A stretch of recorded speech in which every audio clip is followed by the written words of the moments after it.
ఎవడికి సైకో? మాకేం సైకో? ఏం చేశాడు సైకో? సిగ్గు లేకుండా నేను కలవలేదని చెప్తావా?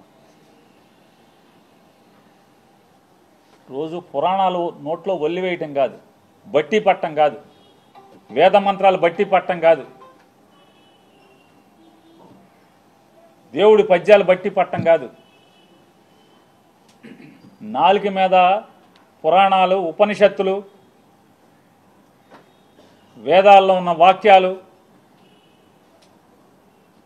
అవి బట్టి పట్టినంత మాత్రాన ఇట్టాగుంటుంది. బట్టి పడితే జీవితం,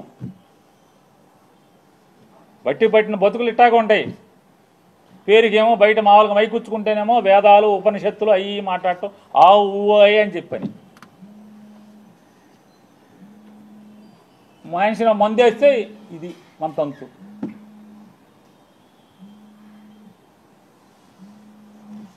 కామినేని శ్రీనివాస్ చిరంజీవిని పొగుడుతున్నాడు. ఆకాశానికి దిగుతున్నాడు చిరంజీవిని.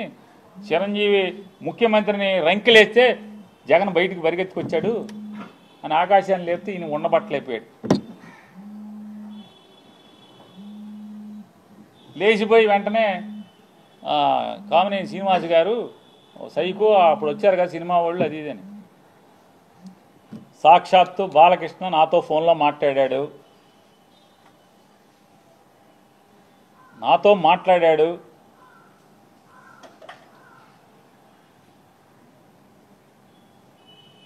మాట్లాడాడే చెప్తున్నా. నాకు జన్మ ఇచ్చిన నా తల్లిదండ్రుల మీద ప్రమాణం చేస్తున్నా, నువ్వు చేయి నాతో మాట్లాడలేదని చెప్పాను. మీ అమ్మ నాన్న మీద మాటకి చెప్తారు కదా. అరే ఎన్టీ రామారావు గారు, బసవతారకం గారు ఎంత క్యారెక్టర్ ఉన్నవాళ్ళు, ఎంత సంస్కారవంతంగా బతికారు వాళ్ళు, ఎంత సంస్కారవంతంగా బతికారు. వాళ్ళ కడుపున పుట్టి ఈ రకమైనటువంటి నీచపు మాటల అసెంబ్లీలో. పోనీ ఎక్కడో అక్కడ కూర్చుని చీకట్లో ముందేస్తా మాట్లాడామంటే అది వేరు. ఎవడో వీడియో తీసే ఫోన్లో తీసేశాడు, బయట పెట్టేశాడంటే అర్థం ఉంది. అసెంబ్లీలో మాట్లాడతా. నన్ను అడిగావు బాలకృష్ణ, నన్ను అడిగావు ఫోన్ చేసి, జగన్మోహన్ రెడ్డి గారితో అపాయింట్మెంట్ ఇచ్చు నేను వచ్చి కలుస్తానని చెప్పాను. అఖండ సినిమా కోసం మిరియాల రవీందర్ రెడ్డి ఆయన ఎవరో ఉన్నాడు, నా దగ్గరికి వచ్చాడు. నన్ను అడిగి 10 మందితో మాట్లాడించి అపాయింట్మెంట్ తీసుకుని నా దగ్గరికి వచ్చాడు. సార్ మా హీరో గారు మాట్లాడుతా అంటున్నారు, కొద్దిగా మాట్లాడండి సార్ అన్నాడు. మీకు అభ్యంతరం అన్న? నాకే అభ్యంతరం లేదు, మాట్లాడండి, నేను మంత్రిని, మాట్లాడాలి, బాధ్యత, మాట్లాడించండి అని మాట్లాడావు. జగన్మోహన్ రెడ్డి గారు ఎట్టా ప్రవర్తించాడు? నేను వెళ్ళి అడిగితే, సార్ బాలకృష్ణ ఫోన్ చేశాడు సార్, వస్తాడంటే మిమ్మల్ని కలుస్తా అంటే కొద్దిగా అపాయింట్మెంట్ ఇవ్వండి అని అడిగాను. ఏ బాలకృష్ణ? చంద్రబాబు నాయుడు బామ్మర్ది. అవునండి, ఆయన బామ్మర్ది. మన దగ్గరికి ఎందుకు, ఏం పని ఏంటి అంటాను. అఖండ సినిమాకి లీనియంట్గా ఉండాలంట. వాళ్ళు బ్లాక్లో అమ్ముకుంటారు టికెట్లు, ఎక్కువ షోలు వేసుకుంటారు, బాగా సినిమాకి ఎక్కువ ఖర్చు అయిందంట. మామూలుగా బడ్జెట్ 45 కోట్లు ఎంతో అనుకుంటే అది ఆ డైరెక్టర్ వల్ల అంటే ఎక్కువగా అమ్మారని చెప్పని రేట్లు ఎక్కువగా అమ్మారంట. ఎక్కువగా అమ్మటం వల్ల దాన్ని 70 కోట్లకు తీశారంట. కాబట్టి అమ్మపోతే సినిమా బాగా తీసాం, బాగా వచ్చింది, మంచి సినిమా తీశాను కాబట్టి చూడండి పొమ్మని అడుగుతున్నాడండి. సరే ఏదో మాట్లాడే సరే, వాళ్ళకి ఏమైనా సాయం కావాలంటే చేసి పెట్టని చెప్పి అంత హుందాగా ప్రవర్తించినటువంటి జగన్మోహన్ రెడ్డి గారి గురించి మాట్లాడే భాష. వాళ్ళ తండ్రి గారు ఏం చేశాడు మీకు సాయం తెలీదా? యావజ్జీవ కారాగారం అనుభవించాల్సినోడు కదా. జీవితంలో మర్చిపోతాడు ఎవడన్నా? మనిషి జన్మెత్తినోడు చిన్న సాయం చేస్తే ఎవరు కూడా మర్చిపోరు. అట్లాంటిది ఏమవ్వాలి? ఏం చేశారు? కొడుకు సాయం చేశాడా తెలీదా? చేశాడు కదా. అడగంగానే మీరు రాబాబా మేము జగన్ దగ్గరికి రామని చెప్పు, తప్పే ఉంది, రాజకీయంగా వాడుకో, మేము ఎప్పుడు జగన్ కలవలేదని చెప్పు, తప్పే ఉంది. నిజమే కదా, జగన్మోహన్ రెడ్డి గారిని ఎప్పుడు కలవలేదు, ఓకే. అంతేగాని నేను రానన్నాను, ఎవడు రానన్నది? ఎవడు? హాస్పిటల్ బిల్లు కోసం డాక్టర్ హరికృష్ణ ఎవరైతే ఆరోగ్యశ్రీ చూసేవాడు హరికృష్ణతో మాట్లాడలేదు. మా బావ ఉండగానే బిల్లులు ఆగిపోయినాయి, మాకు బిల్లులు ఇప్పించండి అని అడగలేదా? బిల్లులు ఇవ్వలేదా జగన్ గారు? ఏం సైకో మీ బసవతారకం హాస్పిటల్ని ఎప్పుడన్నా ఇబ్బంది పెట్టాడా? మీరు అమరావతిలో జగన్మోహన్ రెడ్డి గారికి ముందు అంటే మీ బావ గవర్నమెంట్లో బసవతారకం హాస్పిటల్ క్యాన్సర్ హాస్పిటల్కి మీరు స్థలం తీసుకుని జగన్ వచ్చాడని చెప్పి కట్టకుండా మీరు హాస్పిటల్ ఆపేసి ఇప్పుడు కొత్తగా శంకుస్థాపన చేస్తారు మీరు. అంటే ఎవడు సైకో? నువ్వా సైకో, జగన్మోహన్ రెడ్డి గారు సైకో? సైకో బుద్ధులు సైకో ఆలోచనలు ఎవరై? తప్పు కదా, ఇట్లా మాట్లాడచ్చా అని అడుగుతున్నాను. ఇప్పుడు మీకు చిరంజీవి గారు అంటే పడదు, ఈర్ష్య ఉంది. పవన్ కళ్యాణ్ అంటే ఈర్ష్య ద్వేషాలు ఉన్నాయి. పట్టుకో అలా కూములు చచ్చిపోతున్నారు ఇంకో లోపల. అది మీ బావకే చెప్పుకోవాలి. బావా మనం సపరేట్గా తోసేద్దాం బావ, వీళ్ళని అనవసరం బావా, మనం 164 అలా 21 ఎంతో కదా, మన పనిలో మనం ఉందాం బావానా అని మీ బావకు చెప్పుకోవాలి.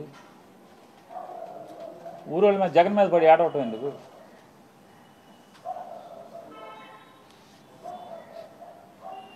నిజంగానే ఈ కామినేని శ్రీనివాసు ఇట్లాంటి అవాకులు చవాకులు తప్పుడు మాటలు నిజంగా చిరంజీవి గారికి విలువిచ్చి మర్యాద ఇచ్చి సొంత అన్నలాగా ఆయన్ని ఆత్మ అభిమానంతో చూసుకుంటే చివరికి పవన్ కళ్యాణ్ ఇట్లాంటి చాలామంది ఇట్లాంటి తప్పుడు మాటలు మాట్లాడి ఎన్ని నిందలు మోసాం ఈరోజు దాకా కూడా. దాదాపుగా ఒక 3-4 సంవత్సరాలుగా ఎన్ని నిందలు మోస్తూ వస్తున్నాం. నిజంగా చిరంజీవి గారు ఇవాళ రాసినటువంటి ఉత్తరమే పవన్ కళ్యాణ్ వాగినప్పుడే రాసి ఉంటే కనుక అతను నోరు మూతపడేది, జగన్ గారి మీద కూడా ఇంత విషం చిమ్మేటువంటి పరిస్థితులు ఉండేవి కాదు. సరే మంచికో చెడుకో చిరంజీవి గారిని కూడా స్వాగతిస్తున్నాను. ఇట్లాంటి దుర్మార్గులు కామినేని శ్రీనివాసు, బాలకృష్ణ లాంటి తప్పుడు మాట్లాడేవాళ్ళు, దుర్మార్గులు, కిరాతకులు, నోళ్లు మూయించేటువంటి మంచి పని వాళ్ళకైనా చేశారు చిరంజీవి గారు. ఆయన తక్షణం స్పందించినందుకు మనస్ఫూర్తిగా ఆయన స్వాగతిస్తున్నాం. ఆయన మాటల్ని ఆయన రిలీజ్ చేసినటువంటి ఆ ఉత్తరాన్ని జరిగిన సంఘటనలు చెప్తూ అంటే అంత గొప్పగా వాళ్ళని చూస్తే ఈ రోజుకి మేము తప్పులు చేసి ఉంటే సినిమా ఇండస్ట్రీ పట్ల మేము తీసుకున్న నిర్ణయాలు తప్పుడు నిర్ణయాలు అయితే నారా చంద్రబాబు నాయుడు గారిని, పవన్ కళ్యాణ్ గారిని ఇద్దరిని నేను నిలదీస్తున్నాను. మేమిచ్చిన జీవో ఈ రోజుకి మీరు ఎందుకు ఇంప్లిమెంట్ చేస్తున్నారు? రద్దు చేయాలి కదా. మా నిర్ణయం తప్పుడుదైతే, సినిమా పరిశ్రమ పట్ల మేము తీసుకున్న నిర్ణయాలు తప్పుడు నిర్ణయాలు అయితే మీరు ఎందుకు రద్దు చేయట్లేదు? అదే జీవోను అనుసరించి వాళ్ళకి మీరు అందరికీ సినిమా రేట్లు ఎందుకు మీ దగ్గరికే రావాలని ఎందుకు కోరుకుంటున్నారు? ఆ రోజు జగన్మోహన్ రెడ్డి గారు సినిమా వాళ్ళని కాళ్ళకాడికి పిలిపించుకోవడం అని మీరు దుర్భాషలాడింది, మరి ఇవాళ మీరేం చేస్తున్నారంటున్నారు? ఎవరి కాళ్ళు బ్లాక్లో అమ్ముకోవచ్చు కదా, మీరెందుకు నియంత్రిస్తున్నారు? మీ కాళ్ళకాడికి ఎందుకు రావాలని కోరుకుంటున్నారు?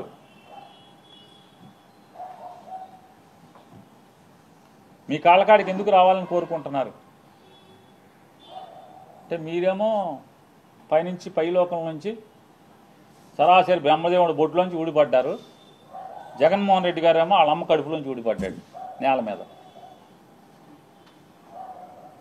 మీరు చేస్తే అన్ని పత్తిత్తు కౌరులు మీరు చేసేవన్నీ, అతను చేస్తే పాప పనులు అవన్నీ జగన్మోహన్ రెడ్డి గారు చేసి సిగ్గు లేకుండా అదే జీవోని అనుసరిస్తున్నారు. సినిమా ఇండస్ట్రీలో అదే సాంప్రదాయాన్ని, అదే రూల్స్ని మీరు ఎందుకు కొనసాగిస్తున్నారు అని అడుగుతున్నాను. కొనసాగించకూడదు కదా. జగన్మోహన్ రెడ్డి గారు ఆ రోజు కూడా చిరంజీవి గారికి, మహేష్ గారికి, అలాగే మన రాజమౌళి గారికి, ప్రభాస్ గారికి వీళ్ళందరికీ చెప్పారు, నా భయం ఏం లేదు అన్నా, నా భయాలు ఒకటే, మీరు పేదవాడికి సినిమా టికెట్ అందకుండా తీసుకెళ్ళిపోయే పరిస్థితి ఉంటే, కుటుంబం సినిమాకి వెళ్తే మినిమం 1000 రూపాయల నుంచి 2000 రూపాయలు లేచి వెళ్ళిపోతే ఇవాళ ఓటీటీ వచ్చేసినాయి. నెలకి 100 రూపాయలు కడితే చందా మొత్తం అన్ని సినిమాలు ఇంట్లో చూసే పరిస్థితి ఉన్నప్పుడు టీవీ స్క్రీన్లు కూడా మారిపోయినాయి. అన్ని ఓఎల్ఈడీలు ఇట్లాంటి రకరకాల డిజిటల్ 8,000K 10,000K భవిష్యత్తులో ఇంకా మారిపోయే పరిస్థితులు ఉన్నాయి. హై క్వాలిటీతో హై రిజల్యూషన్తో సినిమా sound system effective sound systems వచ్చేసినాయి. టీవీల్లో సినిమా దెబ్బతినేస్తుంది. సినిమా థియేటర్లో కళ్యాణ మండపాలు గాను కాంప్లెక్స్లు కానీ మారిపోయే పరిస్థితులు వస్తాయి. మీరేసుకుంటాక సినిమా థియేటర్ దొరికే పరిస్థితి ఉండదన్నా, మీరు ఆలోచించండి అన్నా అని చెప్పి అందరికీ చెప్పారు.